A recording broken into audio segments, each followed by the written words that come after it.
Well, hello there, my little spelunkers, and welcome back to 31 Films of Halloween, Day 17. I know y'all got to be getting tired by now. I'm exhausted, especially after the movie I'm going to be talking about today. Whew, Lord for mercy. But I know y'all are not too tired to subscribe to my YouTube channel at Another Scream Queen 76. Like and subscribe. Thank you so much. Bloop. Alright, y'all. So, we're going to be talking about a movie which apparently I did not realize I had posted a review for, like, back in 2018 when I was typing them out on Facebook. And I realized this like 3/4 of the way through the movie, but I was like, oh, hell with it. It'll be version 2.0 and it'll be fun. So, and that movie is The Descent from 2005. And recently there was some kind of, like, survey to find out what the top 25 best horror movies of the 21st century were. And for some reason, this movie was not on the list. Knock, knock. Can I speak to the manager, please? How in HE double hockey sticks is this not on the list? This movie, I'm going to tell you right now, before we get to the end, it's 5 pumpkins. It was 5 pumpkins in 2018. It's 5 pumpkins in 2025. It's on my list. My list is better. Anywho, The Descent was directed by Neil Marshall, who also directed Dog Soldiers, and I did a video for that last year. That movie was from 2002. It stars Shauna McDonald as Sarah and Natalie Mendoza as Juno. And the movie is about Sarah, who unfortunately she just recently lost her husband and daughter in a very, very tragic car accident. So she and 5 other women decide to do a girls' getaway and go cave exploring.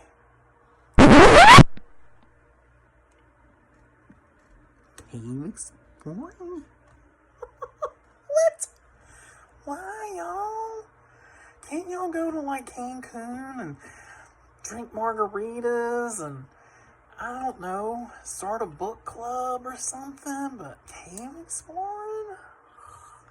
And I'm going to tell y'all a little story right now as to why I'm opposed to this idea. Many moons ago, when I was still married, my ex-husband, myself, and a close friend of ours decided to go on this little caving expedition. It was nothing like what the women in this movie do, believe you me, because I'd have been like, hell to the no. And it was like in a group of people, and we enter the cave. It starts out pretty good, and then all of a sudden we reach a certain point, and they give us a choice. We can either follow this regular trail with the whole group, or if we want to be more adventurous, we can go off the beaten path and go into some little tunnels and other pathways and, you know, find out what's happening. Well, apparently I was outnumbered. Before I knew it, my ex-husband and my friend were like, pew, skedaddling onto the opening in this cave. And I said, well, I guess I'm going to die today. I will say this. I do not regret doing it.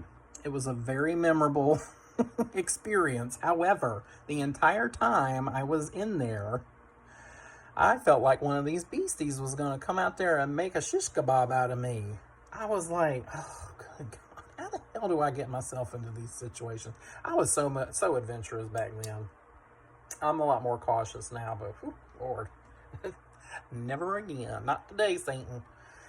Anyway, so these women get together for their cave exploring. And, you know, they meet up at the cabin and they, you know, have some jokes, have some drinks. Everything's going great. We get, you know, they connect and bond. And as an audience, we really are, like, connecting with them, too. They're very fleshed out characters in this film. And it all feels very organic, the acting as it plays out. So the next morning, they get their gear all saddled up and they go out and they they go down this deep dark hole and start their little adventure.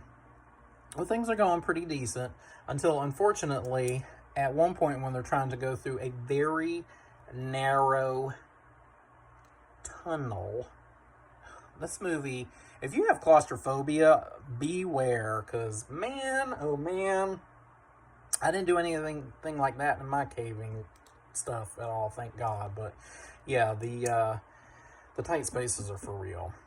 But anyway, this one unfortunately collapses, and it traps them in an area where one of the girls realizes, hey, this is not the cave we are supposed to be in. Apparently, little Miss Juno decided that she wanted to go exploring a cave where ain't nobody ever explored before. Juno, what the hell wrong with you, girl? Ain't you in a horror movie? You ought to know better than this. These women down here in the creepy crawly dark, and you don't know where the hell you at. Oh my God, recipe for disaster. So tensions rise between these women. They're getting anxious. They're getting, scared. Like, are they going to find a way out? How are they going to find a way out? Because they have no clue where they're at. So they have to kind of pool their resources and try to escape together. Unfortunately, they are not alone. There is like some race of beastie things down there. They're called crawlers. And we don't really get a history about them. There are some hints as to who they might be, but it's just a race of beings, very human-like, who they cannot see they're blind because they've adapted to all this darkness, but all their senses, especially their hearing, are very heightened and keen. And the women realize, of course, then that they are not alone. And when the first encounter with these beasts, I knew when it was coming. Oh my God. Scared. I jumped, y'all. I jumped at least 3 times in this movie. I've seen it before. I never jump during a movie at home when I'm watching it. In the theater, yes, I will, because it's just the whole part of that movie-going experience with the audience. But at home, I hardly ever jump. Nope. 3 times. And y'all know which scene I'm talking about, where we first kind of get a good glimpse of one of these creatures. It's nightmare fuel. Ooh.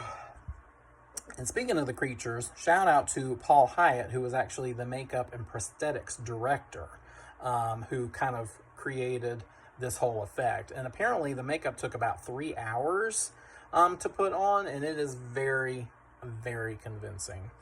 And this film is also very, very gory. It's a lot of wet red, a lot of splashing. Whew, it's not for the faint of heart. There's arterial things flying everywhere. When I say this movie goes for the jugular, I mean literally. I hate that word, but it literally does. So there are actually 2 versions of this film. One was released in the United States, and the other one is the original unrated cut, which was released outside of the U.S. And the difference is that this cut is actually way bleaker than the American version is. Apparently they screened it, and American audiences were like, we don't like that. Can you please change it? And so they did, which is kind of ironic because there's a sequel to this movie, and the sequel begins at the jumping off point of the European ending. So, go figure. This movie is beautifully shot. It all takes place, of course, in these caves for the 90% of the film, and all these caves were actually built. They are set designs. They're not real caves, obviously. They're not going to put these women in danger, but they're so realistic, and the way everything is lit, there are several sequences where everything looks like it's saturated in red. There's probably a little bit of foreshadowing for these women. No spoilers. And then there's a few moments towards the end where I was just like, wow, I was just dazzled by how well this whole film was shot. But y'all, it is stressful. Whew, I was even need some ice cream. I thought I was going to have to bake a ham to get through the ending of it. Oh, mercy me. Xanax, take me away. Anyway, so The Descent, yeah, if you haven't seen it, go see it. Like I said, it's goopy and gory. If you've already seen it, watch it again. It's so good. It's on my list. My list is better. Five Pumpkins, hands down. And if you decide to be brave enough to go cave exploring, I don't recommend it, but if you decide you want to do it, you might want to take some mace, some pepper spray, a stun gun, a bazooka, maybe a machete would help. Lord, above all else, take some ice cream. It will work wonders.